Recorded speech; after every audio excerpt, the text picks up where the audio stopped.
សួស្តីបងប្អូនទាំងគ្នានៅក្នុងវីដេអូនេះគឺខ្ញុំចង់ជម្រាបនៅព័ត៌មានមួយមិនល្អទេសម្រាប់កម្មវិធីឆ្នោត DV នេះគឺ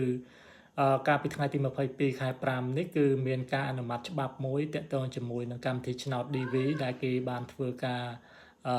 កែសម្រួលហើយរងចាំការអនុម័តបន្តនៅព្រឹទ្ធសភាហើយប្រហែលជាច្បាប់នេះអាចនឹងត្រូវបានគេអនុម័តនៅព្រឹទ្ធសភាដោយសារតែមានសម្លេងភាគច្រើនពីខាងគណៈបកដែលបានធ្វើការកែសម្រួលច្បាប់នេះហើយបន្ទាប់មកគឺនឹងធ្វើការសញ្ញេជាផ្លូវការពីប្រធានាធិបតីដើម្បីឲ្យច្បាប់នេះចូលជាធរមានអញ្ចឹងបងប្អូនឃើញនៅ background ទាំងខាងក្រៅខ្នងខ្ញុំនេះគឺមានការបង់ថ្លៃទៅលើកម្មវិធីឆ្នោត DV នេះចំនួន$400ហើយនិងចំនួន$250នៅខាងក្រោមនេះគឺប្រហែលជាតកតងជាមួយនឹងការចុះឈ្មោះលេងឆ្នោត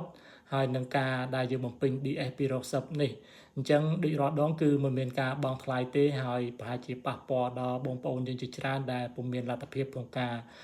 ចូលរួមលេងឆ្នោតនេះនៅតំបន់ទាំង6មិនថាកម្ពុជាទេគឺនៅប្រទេសផ្សេងៗទៀតផងដែរហើយគួរឲ្យសោកស្ដាយហើយ